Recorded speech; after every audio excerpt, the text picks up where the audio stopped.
आज आपके बोर्ड के एग्जाम के कॉपी कैसे चेक होते हैं विद सारे तरीकों पे बात करने वाले हैं। सारे के सारे चीज बता दूंगा अगर आप इस वीडियो को पूरा देख लेते हो।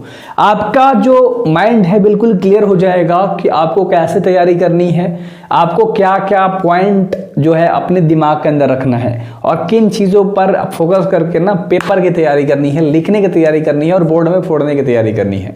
एक अच्छा परसेंटेज कैसे आएगा, अच्छा नंबर कैसे आएगा, वे सारी चीज़ें आपको पता लगेंगी। सबसे पहला पॉइंट जान लो कि जो लोग चेकर होते हैं, जो तुम्हारे कॉपी को चेक करते हैं, वे क्या होते हैं, बहुत एक्सपीरियंस वाले होते हैं। बहुत एक्सपीरियंस वाले होते हैं, ध्यान से समझो, है ना। कॉपी बहुत ज़्यादा बार चेक करते हैं। और एक और चीज़, जहां आपका कॉपी चेक होता है वे प्लेस जो होता है हाइड होता है। ऐसा नहीं है कि पता रहता है कि कहाँ कॉपी चेक हो रहा है, नहीं। जब तक चेकिंग चल रही है वे जो जगह है हाइड रहेगा, छिपा हुआ रहेगा।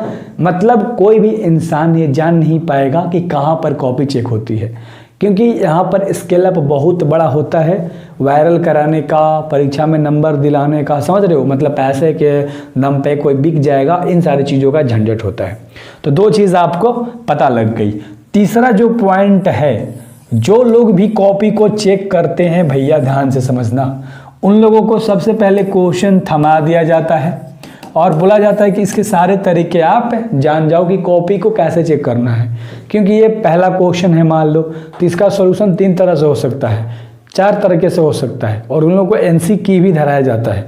तो वे सारे चीज़ों को प्रैक्टिस कर लेते हैं तब कॉपी चेक करते हैं। तो वे सारे पॉइंट्स आपको पता होना चाहिए। तीसरा, मैं आपको एक चीज़ बताता हूँ कॉपी लिखने का सिंपल तरीका। मान लो ये आपका क्वेश्चन है पहला, आप इसका आंसर लिख रहे हो, तो मान लो आपने इसका 3 लाइन में लिखा, तो आपको क्या करना है, बेसिकली आपने 3 लाइन में आंसर लिखा, ठीक है, जस्ट अ सेकंड गाइस, ठीक है। तो यहाँ पर आपको 2 लाइन खाली करना है, फिर अगला का आंसर लिखना है।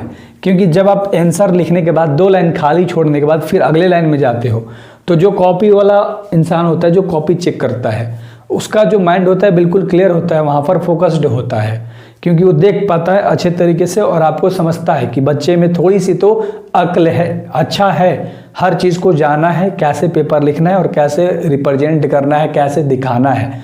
और एक और चीज़, राइटिंग कोई मायने नहीं रखती, है ना।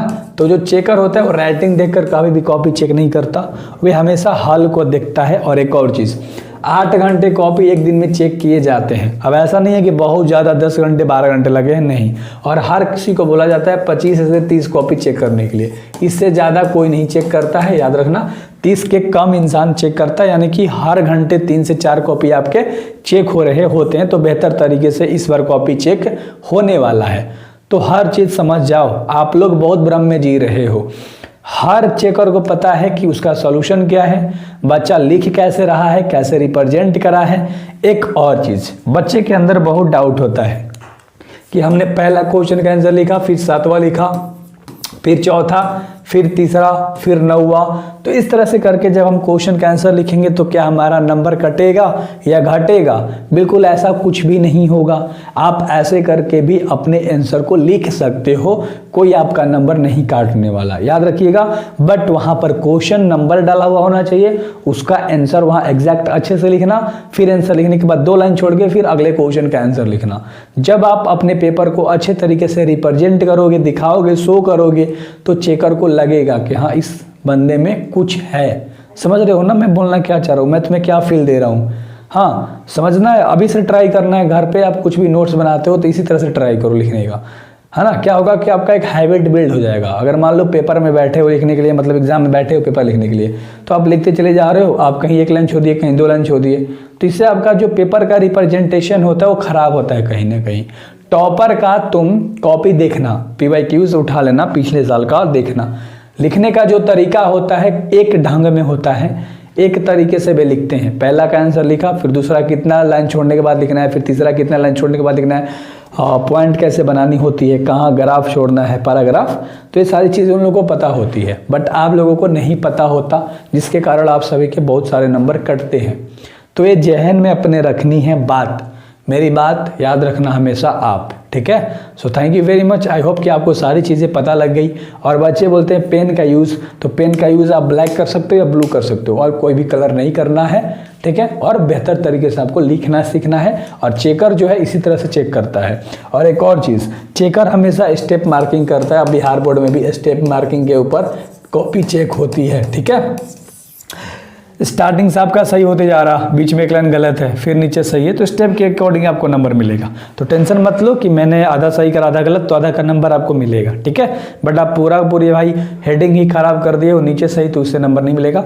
ट्राई करो कि स्टार्टिंग आप सही करो, ठीक है, जिससे जो चेकर का माइंड है वो बिल्कुल एक्टिव रहे आपके पेपर पे, जितना समय के लिए भी है। क्लियर है ना? हाँ, तो 15 मिनट 16 मिनट लगते हैं कॉपी को चेक करने में, 18 मिनट, कभी 20 मिनट, कभी 12 मिनट।